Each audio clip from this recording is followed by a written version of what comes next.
ಪಾರ್ಟಿಗೆ ಶಿಸ್ತು ಇಂಪಾರ್ಟೆಂಟ್. ಶಿಸ್ತಿಲ್ಲ ಅಂದರೆ ಯಾರೂ ಇಲ್ಲ. ಪಕ್ಷ ತರಬೇಕಾದ್ರೆ ಎಷ್ಟು ಶ್ರಮ ಪಟ್ಟಿದ್ದೀವಿ, ಏನು ಮಾಡಿದ್ವಿ ಅಂತ ನಮ್ಗೆ ಗೊತ್ತಿದೆ.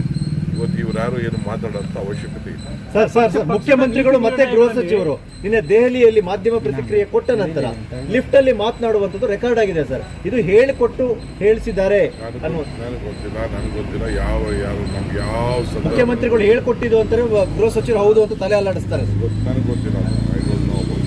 ಅದಕ್ಕೆ ಉಪಮುಖ್ಯಮಂತ್ರಿಗೂ ಕೂಡ ಯಾರಾದ್ರೂ ಹೇಳ್ಕೊಟ್ಟು ಹೇಳಿಸ್ತಾ ಇದ್ದಾರಾ ಅಥವಾ ಏನ್ ಕಾರಣಕ್ಕೆ? ನನಗೇನು ಗೊತ್ತಿಲ್ಲ. ಐ ಆಮ್ ಟೆಲಿಂಗ್ ಯು, ನಾನು ಪಕ್ಷದ ಹಿತದೃಷ್ಟಿಯಿಂದ ಎಲ್ಲರೂ ಕೂಡ ನಾನು ಹೇಳ್ತಾ ಇದ್ದೀನಿ, ನಿಮ್ಮ ಬಾಯಿನ ಬೀಗ ಹಾಕೊಂಡಿದ್ರೆ ಪಕ್ಷಕ್ಕೆ ಒಳ್ಳೇದು ಮಾಡಿದ್ರೆ. ಸ್ವಾಮೀಜಿಗಳ ವಿರುದ್ಧ ಕೆಎನ್ ರಾಜಣ್ಣ ಮಧ್ಯಪ್ರವೇಶ ಮಾಡುವಂಥದ್ದು ಸರ್, ಒಂದು ಪಕ್ಷ ಅಂತ ಇದ್ದಾಗ ಆ ಪಕ್ಷದ ಹೈಕಮಾಂಡ್ ಇರುತ್ತೆ, ನೀತಿ ನಿರ್ಧಾರಗಳು ಅಲ್ಲಾಗುವಂತ ಸ್ವಾಮೀಜಿಗಳು ಪದೇ ಪದೇ ಈ ತರ ಮಧ್ಯಪ್ರವೇಶ ಮಾಡಿದ್ರೆ ಯಾವ ಸ್ವಾಮಿನೂ ಮಾತಾಡಿಲ್ಲ, ಇವತ್ತೇ ಮಾತಾಡಿದ್ದ. ಲಿಂಗಾಯತ ಸ್ವಾಮೀಜಿಗಳು ಕೂಡ ನಾನು ಎಲ್ಲರಿಗೂ